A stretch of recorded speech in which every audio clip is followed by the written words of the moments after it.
Hello everyone and welcome to another Premier Injuries Daily Update. Before getting into it, I hope you had a very Merry Christmas and a great Boxing Day. Of course, at the time of recording, we still have one game left of game week 19. That's when the two Uniteds meet, Newcastle and Manchester. Fingers crossed for the black and whites. Come on, boys. Anyway, game week 20, tight turnaround, is just around the corner. So I'll focus on some of those fixtures which are taking place on Tuesday. Crystal Palace. There's been a COVID outbreak in the Palace camp.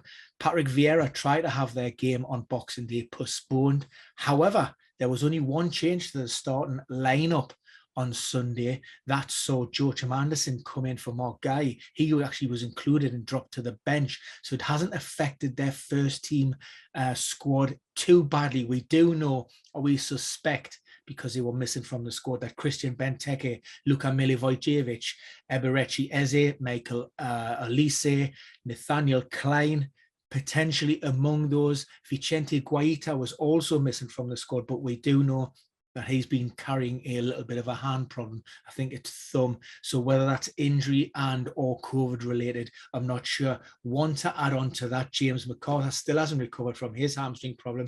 And Wilfried Zaha, he picked up his 5th caution of the campaign on Sunday, ruling him out of the fixture. He is available for the game after New Year, game week 21, before his departure to the AFCON. Of course, there's an agreement in place now that players are released on the 3rd of January, so that allows them to take that game into consideration. And of course, they're coming up against Norwich. I think they're winless in 4, in free fall. Injury and COVID affecting their squad massively. Dean Smith has already come out and he said he expects to have the same squad that played in that heavy defeat to Arsenal on Sunday, 5-0, of course, at Carrow Road. We've seen the absence of Tim Krul. COVID was added to the squad. There was hope that maybe Lucas Rupp and also Milot Rashica from a groin problem would recover, but based on what Dean Smith is saying, that doesn't look likely to be the case, unfortunately. So it's going to be a tough one for the Canaries. Next up, Saints. Great win at West Ham, 3-2. They entertained Tottenham. Injury-wise, fairly good. Only Alex McCarthy, hamstring problem, not due back until next month. But we've seen Fraser Forster back between the sticks for Southampton and Willie Caballero providing backup from the bench. However, we've had 3 positive COVID cases so far. Jack Stevens, Nathan Teller, and also Lianco, all positive and out of the game. There was no Will Smallbone in the squad on Boxing Day either, but again, there was no mention whether that's injury or COVID related. So we'll watch and wait to learn to see what happens with regards to that. The visitors, Tottenham, again, generally, they've come through their COVID outbreak fairly smoothly. Players just getting back up to speed. But in terms of injuries, we know that Christian Morero and Ryan Sessegnon are both injured and sidelined until January. But Giovanni Lo Celso was also out of the squad in game week 19, and that's because of a training ground calf problem. Now, Antonio Conte said that was more of a precautionary measure. It's not too serious, so he may return to the matchday squad tomorrow at St. Mary's. And elsewhere, next up, Watford, of course, their game has been recently called off because of a COVID outbreak in the camp. Now, it's a mixed update. Claudio Ranieri said that some players are coming back from a period of self-isolation, but there are also some fresh concerns. So this, by any stretch of the imagination, is not a full-strength Hornets team. Elsewhere, we've got Christian Kabasele, who's going to be out for a few weeks yet. Ben Foster slightly ahead of schedule, but we're looking at early to mid-January with regards to that. Adam Messina should be back, and also confirmation that Francesco Serralta recovered from a hamstring problem, so he should be back in contention. Bad news with regards to Ismail Assar. It was hoped that he could return early January, but it now looks as if we're not going to have any movement until late January or possibly even early February with regards to that. Their visitors, David Moyes' West Ham team, they'll be looking to try to get things back on track. Unfortunately, they're going to have to do that without Declan Rice, he picked up his 5th yellow card of the campaign, so that's ruled him out. There was also major concerns with regards to Aaron Creswell. Moyes had said that he doesn't know when he would return, and he's a big miss for the club. Now, there's some suggestions from some well-placed sources that he could be out for a minimum of 6 weeks, possibly up to 3 months, due to that back injury that he picked up at Chelsea. Initially, it was thought to be fairly minor, a bit of a spasm, but now further tests have revealed that there may be a fracture in that back. So again, that's going to keep him out for a while.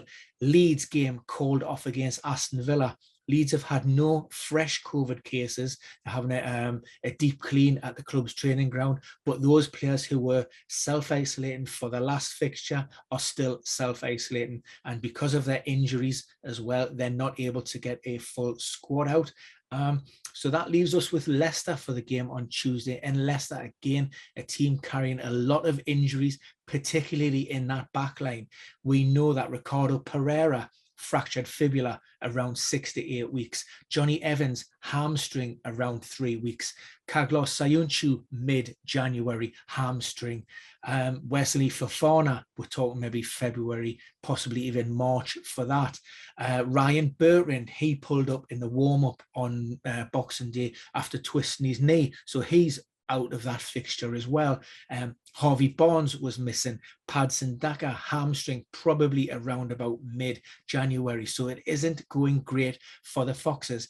Not what you want when you're coming up against a Liverpool team who Jurgen Klopp confirmed that all of their COVID cases, so Thiago Alcantara, Virgil van Dijk, Curtis Jones and Fabinho, they're all back and in contention and training with the squad. The only major concern or worry or absentee is Andrew Robertson. Of course, he is serving a suspension following his dismissal against Tottenham. Elsewhere, we've had a couple of updates from the late games last night, but these teams don't play until Wednesday. Chelsea, worrying concerns with regards to El Golo Kante. A knee problem. Thomas Tuchel said it's the same problem, the same place as the injury that he picked up in the Champions League against Juventus. That injury kept him out for around about 3.5 weeks. There was also concerns with regards to Thiago Silva. He limped off with a hamstring problem. Brentford, Rico Henry, he missed out on Sunday night due to a hamstring issue, and Thomas Franks thinks it's highly unlikely, highly improbable that he will make the game. And also the club will need to run tests on Brian Mbeumo. He pulled up with a calf problem. Now, he went into the game with that calf issue. The club were aware of it, and he was forced off after around about 41 minutes.